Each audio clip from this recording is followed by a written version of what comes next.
Well, my story tonight comes from my memoir. And for 2 years, I lived at a spiritual retreat center in Scotland with other seekers of enlightenment.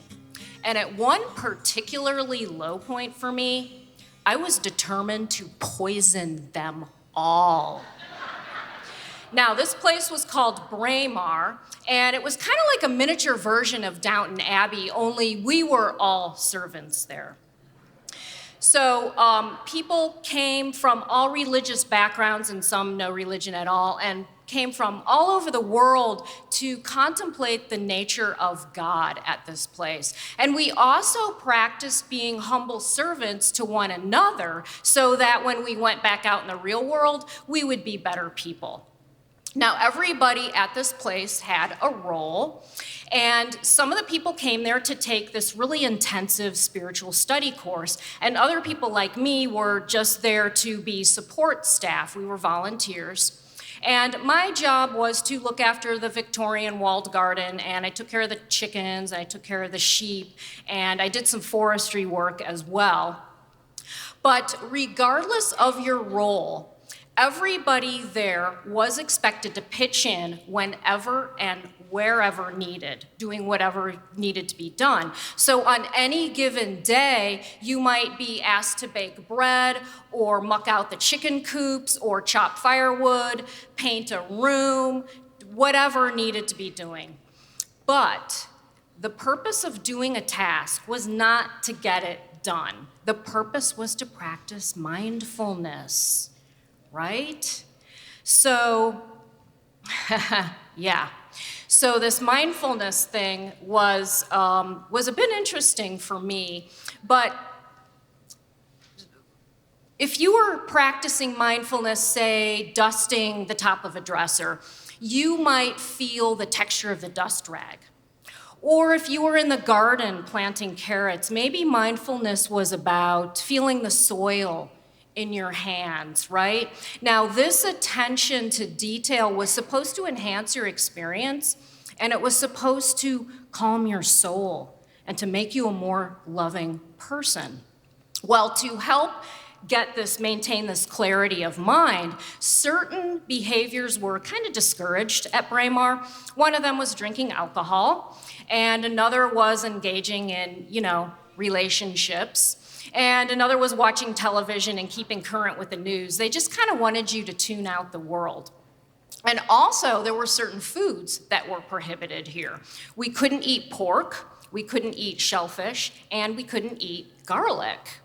Now, garlic was forbidden, and I didn't know this before, but garlic was forbidden because apparently the smell of it chases the angels away. Who knew, right? Okay. Well, at this particular time that I was living there, about 45 people were living at this place. And a few weeks before Christmas, about half of those people went to Turkey on a pilgrimage. It was part of their spiritual coursework. And this left a couple of dozen of us behind to look after the place. Now, normally this wouldn't be a problem. It would be easy to maintain this huge place. However, like I said, it was just before the holidays, and it was 1999, and we were expecting more than 100 guests who were coming to Braemar to celebrate the last Christmas and New Year of the millennium. And we had all this work to do. We had to make up beds and clean rooms. We had all this extra furniture that we had to get out of the attic and the barns, and we had food to prepare and laundry to do. There was just a ton of work to do. And this was all on top of our regular chores just to keep the place running. So then about half of those people who stayed behind came down with the flu. So now we're even more shorthanded than normal. But I was ready to step up. I showed up with a broom in one hand, an iron in the other hand, a kitchen knife in the other hand, a toilet bowl cleaner in the other hand. I was ready to do this. The problem was not everybody was as eager to do the work as me. So I was usually the first person up out of my seat at the meal table to help wash the dishes, which we all had to do by hand, and to clean up the kitchen. While a lot of other people would just rinse out a glass or two, and that was it. And so I was spending time folding and washing mountains of tablecloths and towels and bed sheets, and a few other people were like, oh, I did my laundry of, my basket of laundry today. That's it. That's me for the day.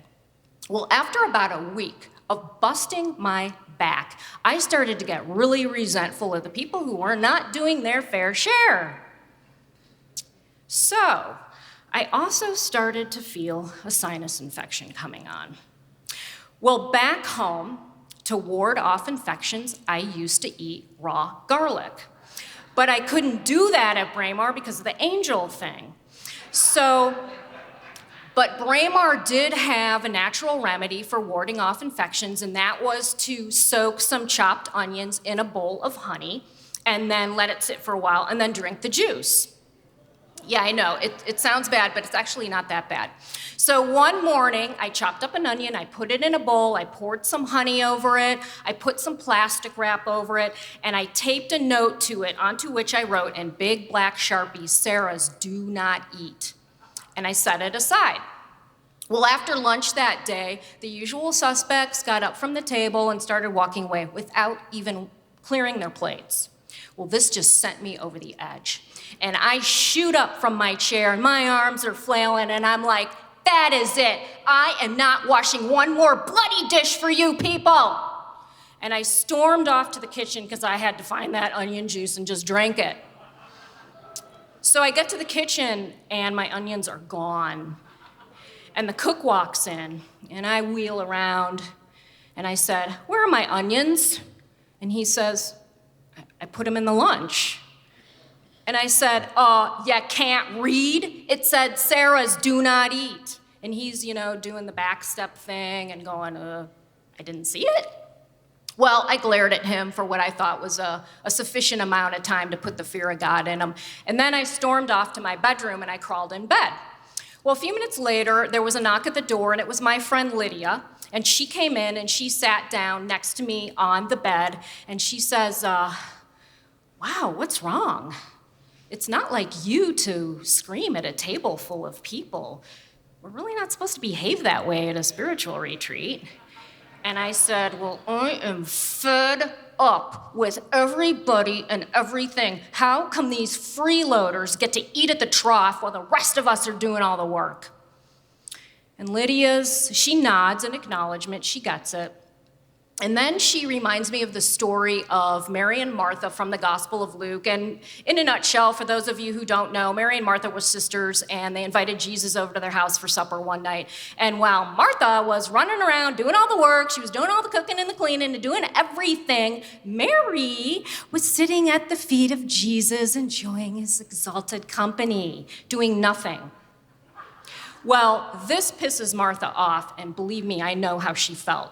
This pisses her off, and she tells Jesus to tell Mary to get off her fat butt and help out. And Jesus is like, sister, chill. So Lydia reminds me that the moral of the story really is, there are more important things to do than running around all busy like. And she says, don't become distracted from the real reason of the work that you're doing, and that is to contemplate God and to be of service and be mindful. What good are you to this community if your service is contaminated with resentment? Now, the work will get done, people will step up when they're ready, you just gotta give them time. In the meantime, you don't overdo it yourself because you're just human. Well, Lydia was right, of course, but I wasn't gonna be satisfied until I got revenge.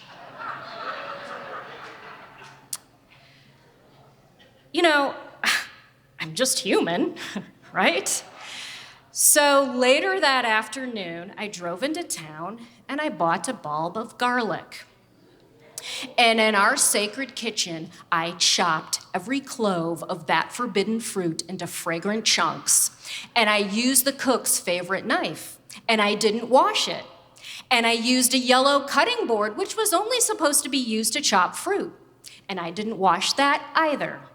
And I put the garlic in a bowl and I poured a little honey over it and I set it over on a table next to some cooling loaves of bread, and I even tried wafting some of the odors onto the bread. What I did not do was put a note on it saying, "Do not touch." I had hoped that the cook wouldn't notice that it was garlic and he would use it in the supper that night. And I was gonna sit at that supper table and watch everybody around there eat forkful after forkful of poisoned stir fry. And I was going to relish every stinking second of it. Angels were gonna stop coming, people were gonna get sick, and they deserved it, those slackers. Only none of that happened. The garlic was still there after supper, and then again the next day after breakfast, and I just drank the juices myself in defeat. I did feel a lot better, both emotionally and physically, if not a little humbled. Now, I don't know whether angels really hate the smell of garlic, and I don't even know if garlic really does help ward off infections. But I do know that sometimes, even in the pursuit of God and mindfulness, sometimes a little rebellion can cure what ails you.